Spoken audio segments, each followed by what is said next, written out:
राम मंदिर के लिए राष्ट्रपति को भेजा गया न्योता।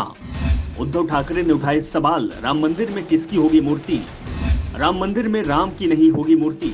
राम मंदिर को लेकर पूरे देश में सियासत चल रही है। बीजेपी पूरे देश को राममय बनाने की कोशिश कर रही है और ये कोशिश लोकसभा चुनावों को चलते हो रही है।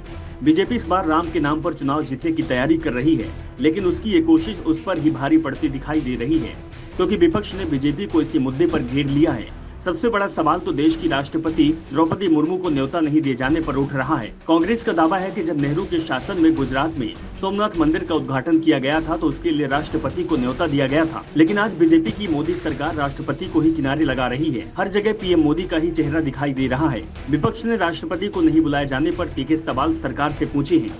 इस बीच शिवसेना यूबीटी के प्रमुख उद्धव ठाकरे ने बड़ा ऐलान किया है। उन्होंने कहा है कि मैं भी 22 जनवरी को भगवान राम की पूजा करूंगा। फर्क सिर्फ इतना है कि ये पूजा अयोध्या में नहीं बल्कि महाराष्ट्र के नासिक के गोदावरी नदी पर काला राम मंदिर में होगी। राम जब वनवास काट रहे थे तो इस स्थान पर वो आए थे और यहाँ उनका मंदिर बना हुआ है। उद्धव ने कहा है कि वो अपने कार्यक्रम में राष्ट्रपति को आमंत्रण देंगे। उन्होंने कहा कि वो काला राम मंदिर में भगवान राम के दर्शन करेंगे और गोदावरी नदी पर आरती करेंगे। उन्होंने कहा कि मैं राष्ट्रपति को आमंत्रित कर रहा हूं, लेकिन राष्ट्रपति को एक आमंत्रण अयोध्या के राम मंदिर को लेकर भी मिलना चाहिए। ये सिर्फ भगवान राम की प्राण प्रतिष्ठा नहीं है, देश की प्रतिष्ठा है। उन्होंने कहा कि मैं देशभक्त हूं लेकिन अंधभक्त नहीं। उद्धव ने पीएम मोदी पर तंज कसते हुए कहा है कि पीएम मोदी सिर्फ चाय पर ही चर्चा क्यों करती हैं? कभी कॉफी, बिस्किट, फाफड़ा और पर भी चर्चा करनी चाहिए। मुझे खुशी है कि राम विराजमान हो रहे हैं, हम भी दिवाली मनाएंगे, पर जो देश का दिवाला निकल रहा है उस पर भी चर्चा होनी चाहिए। इसके साथ ही उन्होंने कहा है कि अभी हाल ही में पीएम मोदी ने अटल सेतु को उद्घाटन किया। पीएम मोदी का बड़ा शिलापट यहाँ लगाया गया है, लेकिन अटल सेतु पर अटल जी की फोटो तक नहीं है। ऐसे में देखना होगा कि राम मंदिर में राम जी की मूर्ति होगी या फिर नहीं, हमें इसकी चिंता है। दरअसल जिस तरह से बीजेपी की ओर से राम मंदिर को लेकर पीएम मोदी के नाम पर प्रचार किया जा रहा है, उसे लेकर शिवसेना यूबीटी चीफ ने ये चिंता जता दी है कि कहीं राम मंदिर से राम की मूर्ति ही न हटा दी जाए।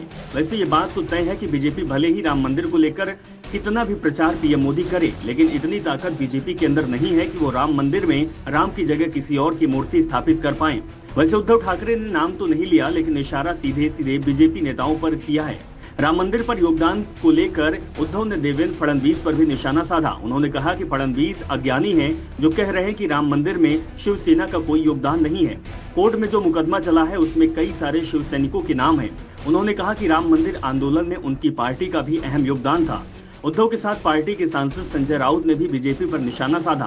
राउत ने कहा कि बीजेपी ने भगवान राम को कब्जे में लेने की कोशिश की है। जिस तरह से बीजेपी राम के नाम पर राजनीति कर रही है, उससे लगता है कि पार्टी अब जल्द ही भगवान राम को चुनावों अयोध्या से उम्मीदवार घोषित करेगी। फिलहाल राम मंदिर को लेकर बीजेपी अपना प्रचार करने में जुटी है, तो दूसरी ओर विपक्षी ओर से इसे लेकर तमाम सवाल खड़े कर दिए हैं। Bureau report, the Dhakad news.